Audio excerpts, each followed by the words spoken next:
any of the guys that are kind of where I want to be, him and the Elliott's another one. Like all the guys who are at the top of social media and have a big voice and a big name and have kind of like the influencer vibe going on, bro. None of them drink. None of them drink. They don't see the point in it. Wes Watson's another one that's like doing big things, and none of them do drugs. None of them because it seems like a waste of time. It's like, bro, I need my energy to get this done, and if I don't have my energy, I can't get anything done. Right. So this is literally a deterrent from my dreams and goals. Yeah. Why do you drink? Ask yourself that question. I want everybody think about that for a second. Why do you drink? Oh, because it's fun. Oh, because my friends do it. Really? Because your friends do it? Because it's fun? You don't look like you're having fun when you're hungover. I'm just saying. No, it's true. Facts. And because some people answer anxiety, because I've had a long day. Drinking makes the day longer. Anxiety increases when you drink because then your mind is just looking for something to cover up the anxiety. It's not fixing what's causing your anxiety. Your anxiety is caused by your life, your 100%. lack of hustle, your lack of success in whatever, in your relationship, in your job, in your podcast. That's why you're having anxiety. Drinking, drugs, alcohol. It's all an escape.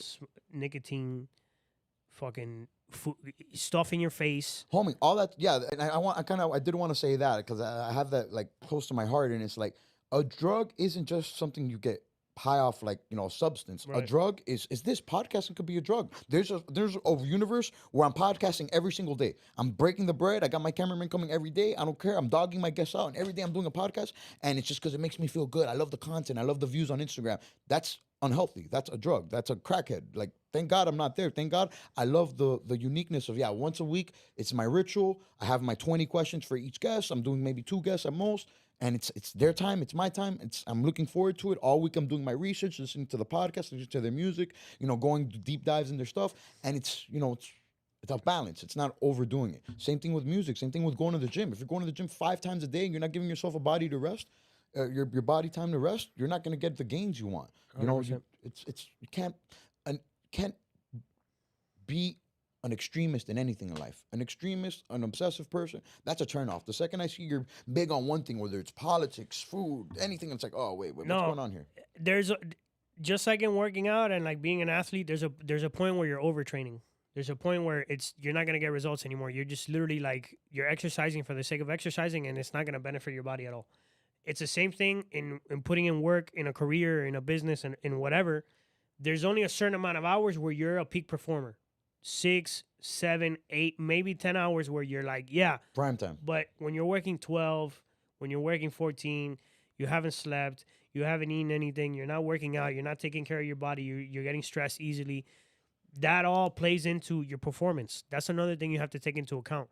So when I say balance, when I say things are good in moderation, it doesn't mean slow down on your grind. It doesn't mean slow down on your hustle. It means optimize your hustle. Make sure you're resting. I do yoga. I meditate. I do things to make sure that when I show up, I'm productive and I'm 100% Nelson.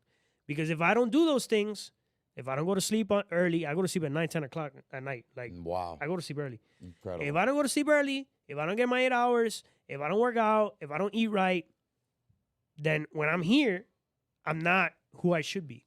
It's not about the amount of hours you're putting in. It's about what state are you in? How many hours are you in that physical state, in that peak state, right? And how long can I sustain this for? And once I'm not in the state anymore, that's it. Stop. The quality of the hours is important too. If you're doing 24 hours a day and only 2 of those hours you're productive, be it this. Or give me 5 hours of the day or give me 2 hours. And the rest of the 22 hours of the day, do you. Go rest, sleep, eat, drink, do anything that's going to get you back to you. And then that way, when you come back to these 2 hours, you're on point. I have so many people in my life that are constantly doing a million things and they're constantly spreading themselves too thin. It's like, bro, none of this is at the level you want it to be because 100%. You're doing all these things. Focus on one and master that. Jack of all trades, master of none. It's like, 100%. I'm constantly preaching that. And yeah, mind you, I'm the guy who podcasts, has, a corporate sales job, makes music, wants to make movies, wants to act. I do all these things too, pero, it's one thing a at process. a time. Exactly. One thing at a time. There's only so much you can focus on. Step by step. There's an old Great saying. TV show. Yeah. There's an old saying Confucius has that if you chase 5 rabbits, you're not gonna catch one.